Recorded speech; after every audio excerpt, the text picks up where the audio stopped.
The brain, the crown jewel of our body and being. It's the repository of all our memories and the organ most responsible for our understanding of the world and our place within it. The late American astronomer Owen Gingerich once said, "The human brain is by far the most complex physical object known to us in the entire cosmos." This complexity is not just a marvel of nature, but a frontier of scientific exploration, where each discovery opens new doors to better understand everything, including ourselves. So join us, fellow adventurer. Together, we'll uncover the mysteries of memory, the challenges of neurological health, and the dynamic changes in the adolescent brain. Welcome to Tell Us What You Know. I'm your host, Alvaro Castillo, with the UCLA College, and today I have the privilege of exploring the intricacies of the human brain with three remarkable guests, all researchers from across the UCLA College whose work has profound real-world implications on our understanding of the brain, its potential, and its impact on our lives.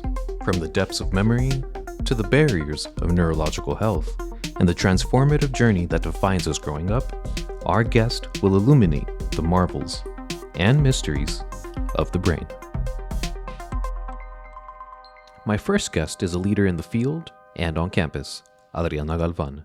She's UCLA's Dean and Vice Provost of Undergraduate Education, Co-Executive Director of the UCLA Center for the Developing Adolescent, and a world-renowned neuroscientist.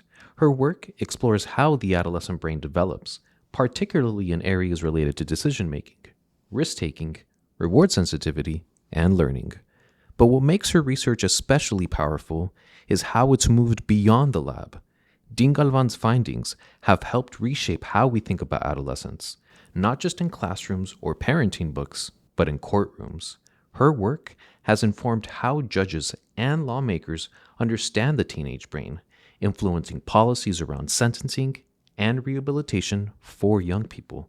Dean Galvan, thank you for joining me today. Why don't we dive in? What personally excites you the most about your work? I love studying the adolescent brain because there's still so much that we don't know. We've made significant strides in understanding that the adolescent brain is unique from younger ages or older people, and that it is dynamic and because it has a lot of plasticity, which means there's a lot of opportunity for adolescents to learn new things, to shape who they want to be. And I'm excited to learn more about what we don't yet know about the adolescent brain. You've described adolescence as a time of both vulnerability and opportunity. From your perspective, what makes the adolescent brain such a powerful lens for understanding human development? Adolescence is a transition period of life. It's a transition between childhood and adulthood. And that's why there's so much opportunity, because it's the last stretch of development before people become adults.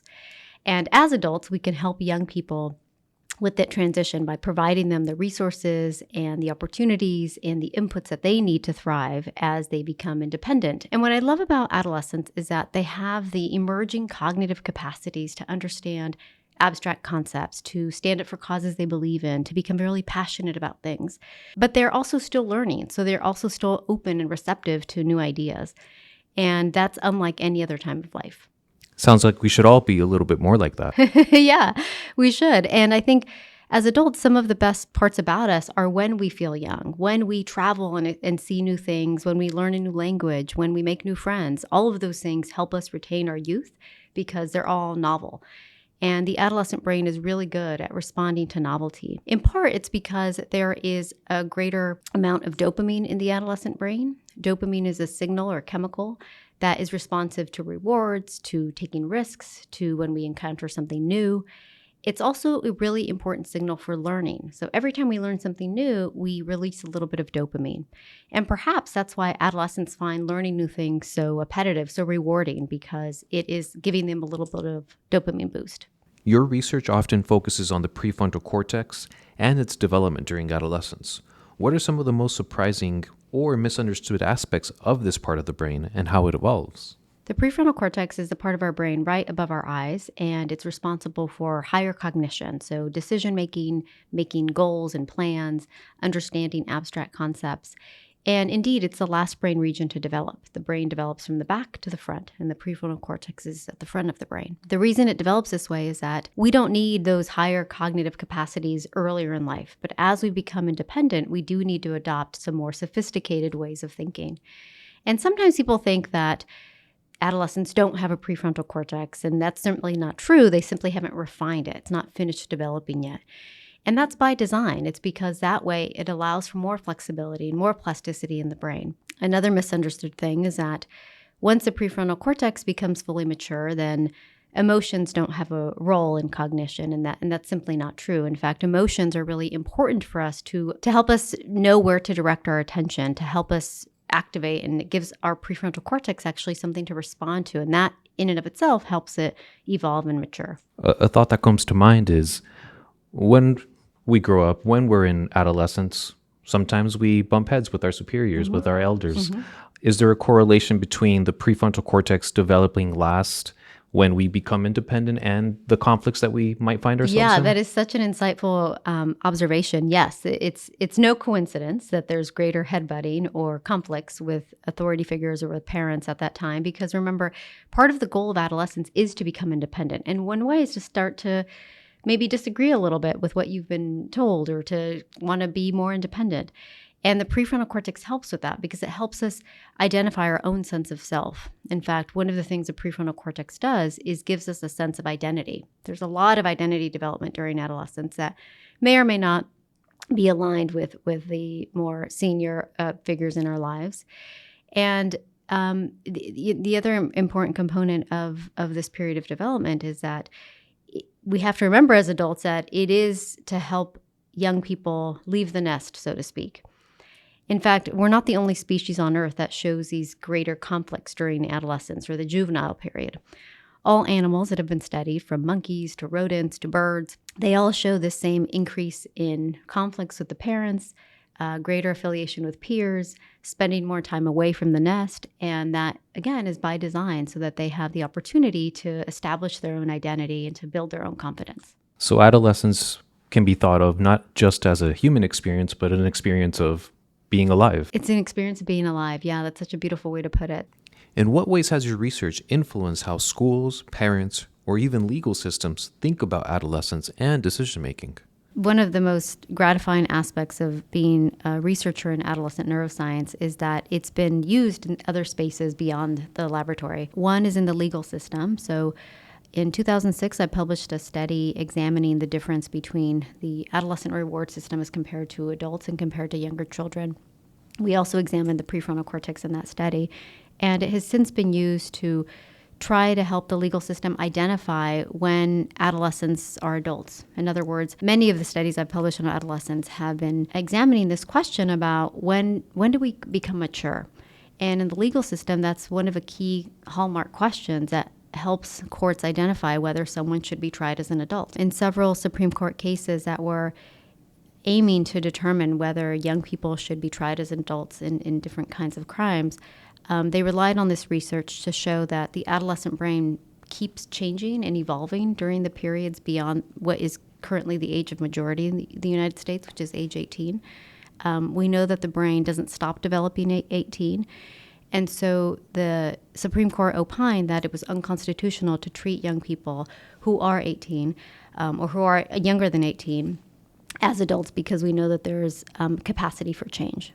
And I imagine having that type of research looked at and taken into consideration by legal systems is in many real ways giving people a second chance at life. Yeah, yes, I hope so. I think so. Last year, the Massachusetts Supreme Court ruled that it was unconstitutional to sentence people between the ages of 18 to 21 to the death penalty. And in part, that was informed by my research and other researchers who do studies on the adolescent brain. I also testified in that case, and in many different ways, I was asked, when is someone an adult? How do we know that if we treat people between this age range as someone who has the capacity for change, will we be able to help them make better choices? And the answer is yes. And so I'm really proud of that. It's really important to think about how our research that we do in the laboratory many years ago may one day be informative for policy level decisions. Both research that is life-changing and life-saving. Yes. I hope so. Thank you. As both a researcher and an academic leader, how do you balance the science of adolescent development with the lived experiences of the students that you work with every day? One of the reasons I was really excited to take on the job of Dean and Vice Provost of Undergraduate Education is because it is directly tied to the research I do and understanding how we can support young people as they transition into adulthood. And in college, obviously, many young people are transitioning to adulthood. And I use what I've learned from developmental science principles and neuroscience to think about how we can best support our Bruins. In part, that's providing them with opportunities that they may not have had before. It's introducing them to new concepts and ideas. We're really interested in the Division of Undergraduate Education to providing interdisciplinary opportunities for students, whether this is through the Disability Studies major or the Food Studies minor. These are programs that students typically don't come to UCLA to study because they may not know about them. But when they get here, they can see that it's really important to consider different disciplines and how they work together. And it's very popular with students in part because they are older adolescents, because the adolescent brain is hungry for new experiences. I also think a lot about how important it is to provide opportunities for rich social connection during this time of life. Throughout life, we need social connections. It's really what makes us healthy and what keeps us happy as a species. But particularly during adolescence, our brain is actually responding to the new social connections that we make. And so at UCLA, even though we're a very large campus, students are happy because they find a home in their social networks. What's one story or finding from your work that you think everyone should know about the adolescent brain? I haven't yet talked about it here, but one area of study is in my lab is on adolescent sleep. As parents, we think a lot about the sleep that our babies are getting or our kids are getting when they're younger, but as they become adolescents, sleep is just as important, if not more so. And the adolescent brain has a really interesting relationship with how we take in light during puberty or right after puberty. And so that makes our interest in sleep kind of get delayed further into the night. And the National Sleep Foundation actually calls adolescent sleep an epidemic because they don't get enough sleep for many, many reasons. But the point is that all adolescents need good sleep. And in our research, we found that one way to help support adolescent sleep is to get them a good pillow.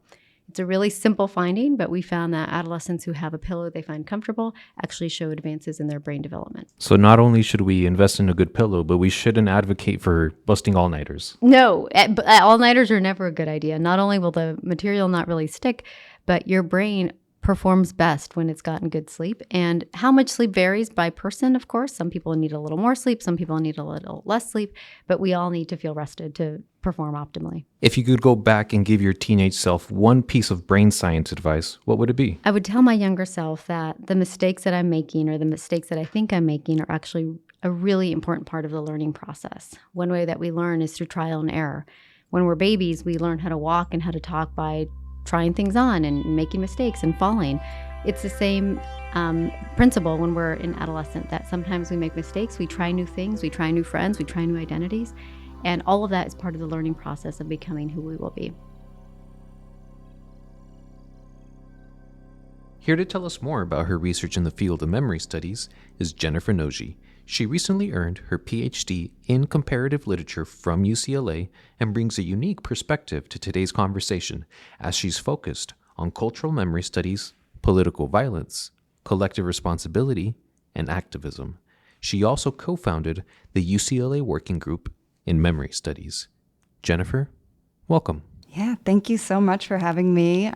It's really a pleasure to be here and an honor. What personally excites you the most about your work? I think one thing that really excites me about the work is, reciprocal relationships between past and present, between the individual and the collective. Because, as I'm thinking about memory studies, what I realized it's not just about the memory and the mind, the topic of today's conversation, but also really the relationships, the people and everything, happening outside of the mind and not just inside of it. And thinking about some of my work, I'm really interested in the fact that, of course, the present is not only shaped by the past, but the present actually informs how we understand the past or, what that past means to the people living now today. And so there are just all of these connections, I think, between past, between present, and also between people, the individuals, and the collectives that they're a part of that I think memory studies really allows me to explore. You bring a unique perspective to the conversation. While our other guests are a neuroscientist and a molecular scientist, your work is rooted in the humanities. With that said, I'd like to ask you, what makes the humanities a special lens to think about the brain, and what makes us human? Yeah, so thanks for that question. The humanities, I think, offers a really special lens for thinking about the brain or the mind because, what makes us human is so often difficult to measure in scientific or empirical terms. And I think in the humanities, we get to explore what it means to be human in more complex, abstract, theoretical ways. And therefore, I think, because humanities scholars consider social, cultural, and historical dynamics in studying people and their actions, we can maybe say a little bit more about how what happens inside the mind may be really connected to everything happening outside of it, including the relationships we build, the environments we occupy, the experiences we have, as well as all the books and the media that we consume. So it goes without saying that all of this, everything that we experience, our memories, our thoughts, our feelings, they're happening in the brain, but they're all actively shaped by our environments. And yet we also, study how do we as people shape the environments around us. And I think what the humanities allows me to do is just think about how the mind, like a person, is not isolated, but really profoundly intertwined with the world around it. Can you share more about how memory, whether through storytelling, protest, or public commemoration, has tangibly shaped policy or public perception? Yeah, I think actually this Japanese American redress movement offers a great example. Specifically, during this movement, what was really, really crucial to actually winning redress and to, getting the U.S. government to publicly acknowledge their wrongs was storytelling and actually a lot of what we would call cultural memory work. A lot of work driven by the community, driven by individuals and groups to change the way that history is told or to change the way we remember the past. In particular, during the redress movement, we see these young Japanese American activists really rallying their community members to start to speak out. And what ended up happening was they were actually able to organize these public hearings for their elders, for the former incarcerees to offer their testimonies, to talk about their experiences before, during, and after the incarceration.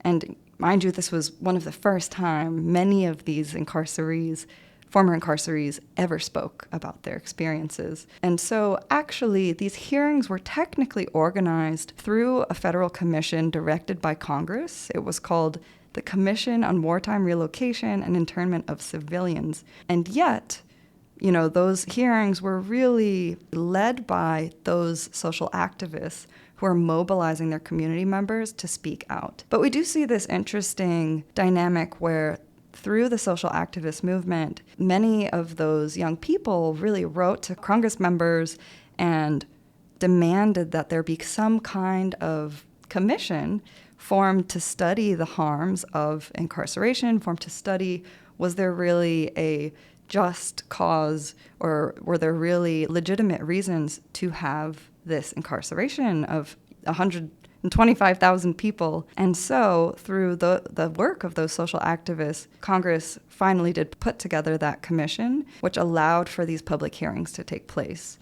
And, to answer your question then, it was really through those public hearings where we saw storytelling, where we see the sharing of memories, personal memories, collective memories, that led the U.S. government to revisit documentation surrounding the incarceration, ultimately to issue, a public apology, a presidential apology, and that was part of an act, the Civil Liberties Act of 1988, which also included monetary reparations for former incarcerees. And I think what's really, really interesting about that Civil Liberties Act is that when that was published, the government also published a report which really summarized the findings from the commission. And what they ended up stating was this incarceration was really the result of, quote, race prejudice, war hysteria, and a failure of political leadership, end quote. And I'm not sure if you've heard those terms before used to describe the World War II incarceration, but nowadays, whenever this event is taught in classrooms, or if you look it up online, you'll see that those exact words, that language used to describe the event. And so, one of the most common descriptions we have now of the incarceration experience came directly out of the redress movement and came directly out of that policy, that legislation that would not have happened had these activists, had these younger Japanese Americans and their allies not stood up, and had they not demanded redress and justice. Has your own understanding of memory, either personally or professionally, shifted as you've studied the intersections of history, identity, and activism? Definitely. I think through my work, my understanding of memory has just changed so much, because I always thought, for example, that memory was about the past. And in many ways, I just thought about memory as very similar to history. And the more that I learn about it and the more that I researched cultural memory studies, I really learned that memory is so much about the present. Maybe, I don't want to say even more so, but equally as much about the present as the past. And I think a lot of what I am starting to understand is that when we think about the past, and when we even start to remember, when we recall the memories that we have, even of our own lives, we have to start to recognize that all of those memories are so significantly mediated, shaped by social, cultural, and political factors. For example, when I think about my own past, when I think about my childhood, what I'm really remembering, includes images, photographs, maybe the rare family home footage, and, it includes stories that I've been told, as well as stories that, I've told myself. And I think recognizing that the way that we remember our own individual lives in a very mediated and secondhand way is actually super helpful for understanding how larger collectives and societies remember the past more broadly. Our final guest is Pablo Alvarez. He recently earned his PhD in the Molecular Biology Interdepartmental Program and won UCLA's 2025 Grad Slam competition for his groundbreaking research on viruses that cross the blood-brain barrier. Alvarez, who studies how and why certain viruses can infect the brain and how these infections can be prevented, condensed years of complex research into a bite-sized presentation of 3 minutes. It's my pleasure to speak with him today and learn more about his research. Pablo, what personally excites you the most about your work? There's a lot we don't know about the human body. And, we say we know a lot of things, but really, when you get down to the molecular details, we don't know a lot. But the coolest part about all this is viruses know everything about our cells. They already know how to hijack all the little machinery we have running around in our cells. And they know how to do it in the right way that kind of pushes things in their favor. So at the end of the day, what excites me is just knowing that there's this little battle going on in our bodies all the time, and I get to sort of try and figure that out. Which all ties together. Let's talk about your Grad Slam win. Yeah. You had just 3 minutes to explain complex research to a lay audience, and you nailed it. How did you prepare for that challenge, and what did you learn from the experience? That was crazy. I think actually a surprising amount of preparation that went into it, both intentional and unintentional. In terms of unintentional preparation, I kind of talked about this during the competition, but I am constantly trying to explain to my family what it is I'm doing. My mom calls me every day. She's like, "What germs did you discover?" And I'm like, I didn't discover any new germs, but here's what I do. And I talked to her about these viruses that are, endemic to these countries in Central America where my mom grew up and my dad grew up and all these things. And so trying to explain to them what's going on without getting into the jargon was my way of unintentionally preparing for a competition like this. But in terms of intentional preparation, there's a lot of trying to figure out what is the best way to describe these viruses and these processes that are going on, especially in biology. There's so many acronyms. There's a crazy number of acronyms.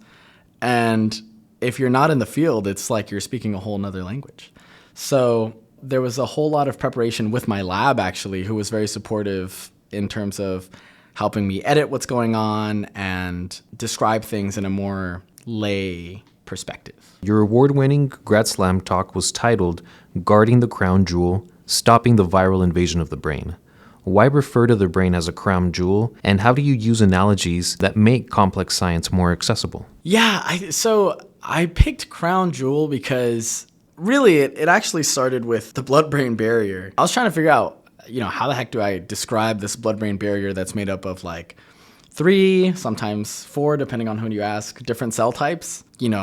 There's a lot of different layers that goes into it. And so I'm like, how do I even describe this thing? One thing that I kind of came up with is it's like a big safe, like a lockbox or something with like a code. And then I was like, oh, well, viruses have to kind of break the code or pick the lock to get in. And so from there, I was like, well, what's behind the lockbox? And so it's the brain, and the brain is really important to get to, particularly because the immune system's not there. And so if you're a virus, you don't want to get caught by the immune system. There's a lot of resources in the brain, so it's the perfect hiding space for a virus. In terms of analogies for how to go about these things, I really enjoy teaching. I think teaching is really fun and pretty essential to what we do as scientists. Part of my program is to have graduate students TA, being a teaching assistant, and you lead sections and you try and kind of break down the concepts further to these students. And oftentimes when I'm breaking down these concepts to the students, I find myself making a lot of these analogies.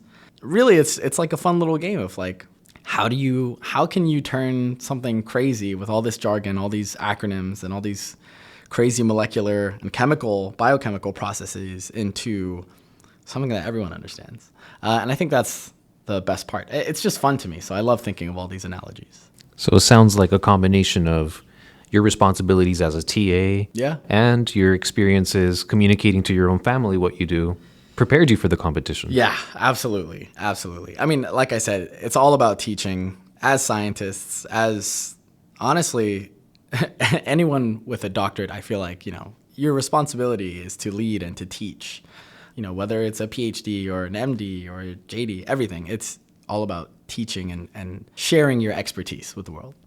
For those of us that don't know, can you just describe what does happen in the event that a virus gets to the brain? Yeah, I mean, oh man, there's a lot that goes on. But, basically, in addition to bypassing the blood-brain barrier, you need to be able to infect cells on the other side. Neurons, brain cells, and there are many other kinds of cells in the brain.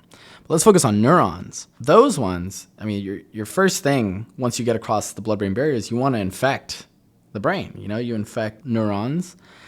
And what's really interesting is, like any cell type, these neurons will secrete lots of factors that will induce an immune response, and some of which leads to a lot of inflammation. And then you get something called encephalitis. And so ultimately, encephalitis is pretty fatal, but in general, that is what will happen. Once the virus gets across, it'll infect some nervous tissue.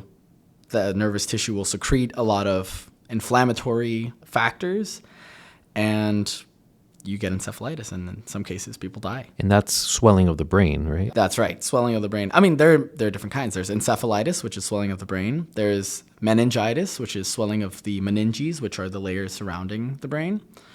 There's also myelitis, which is swelling of the spinal cord. And then there's the worst, which is encephalomyelitis, which is swelling of the brain and the spinal cord. All of these can result after crossing the blood-brain barrier. Sounds like research that has a very tangible and actual world application. Yeah, totally. I mean, the one thing that I actually want to highlight is I study one kind of virus. I study alpha viruses, which are Mosquito-borne viruses. It's one class of mosquito-borne viruses. There are tons of, arthropod-borne viruses, which are viruses transmitted by many different bugs, like mosquitoes, flies, ticks, many of which can get into the brain. And then there are viruses that aren't transmitted by arthropods, like, for example, herpes viruses. Those can also get into the brain.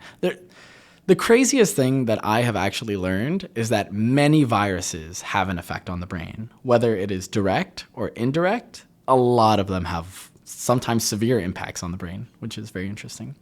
So, just by studying one kind of virus, you do learn a lot because you learn how the brain tries to defend itself, which is applicable to many kinds of viruses.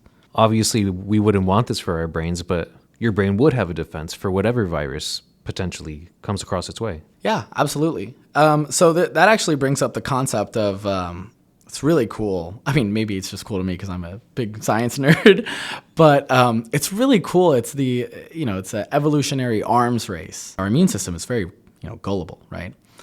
And so these viruses develop, for example, something to overcome your immune system.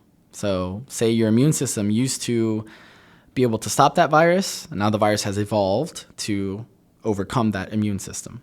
But over several years and several generations of humans, we have also evolved to now overcome the overcoming of our immune system. Does that make sense? So it's like our immune system now also evolves to better recognize these viruses. And then the virus evolves to not get recognized anymore. And it's a constant back and forth going back hundreds of thousands of years. Our immune system does have defenses up its sleeve, but so do the viruses.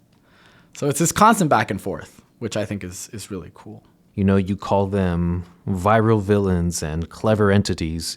Sounds like we really should respect the impact that viruses can have on our health. Totally. So viruses also aren't the worst things to exist, surprisingly enough. I do call them viral villains, particularly because I study the viruses that make us sick.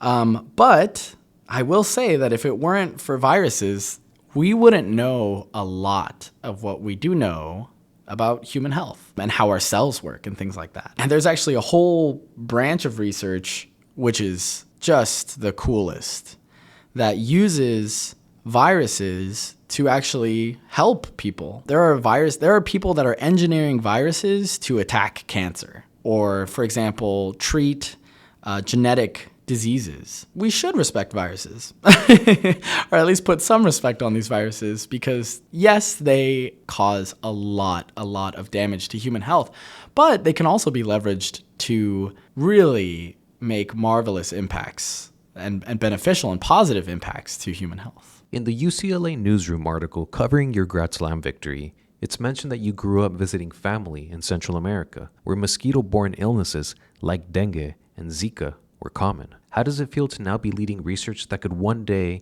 help the very people you grew up around? Yeah, I think it's incredible. It's really interesting. I think most recently, I went to go visit my family in El Salvador, and we were, in the little mercados over there, and they just have these little fly swatters. And on the fly swatters, there's a little tag that says, helps against Zika and chikungunya. And I was like, no way. This is like chikungunya is the virus that I study. So I didn't mention it in Grad Slam because you say chikungunya, no one knows chikungunya. Everyone recognizes Zika, West Nile, yellow fever, but chikungunya is one of the ones that is actually also very widespread and dangerous. And it was just crazy to see that in the mercado where all my cousins and everybody, they're all buying things. They were talking about what I study, and so it's really cool to think about how one day I could find something that could actually help, maybe not my family directly, but maybe generations later, or just make living a lot easier in these places and more favorable in these places. Our brains aren't just one of the most exciting areas of study available to us, they're a gift we should treasure. In addition to today's journey showing us just how much there is still to learn and how much we're already uncovering, we hope it's also an invitation to explore, to better understand, and appreciate your own brain. Like you, like all of us, it's truly incredible. A heartfelt thank you to our guest, Dina Adriana Galvana, Jennifer Noji, and Pablo Alvarez, for sharing their insights and reminding us that understanding the brain is not just a scientific pursuit, but a deeply human one. This episode of Tell Us What You Know was produced by Trevor Ducote for the UCLA College, The Academic Heart of UCLA. Special thanks to Roger Martinez for the original music you've heard in this episode. I'm your host, Alvaro Castillo. Until next time, Bruins, and remember, our collective wisdom grows when you tell us what you know.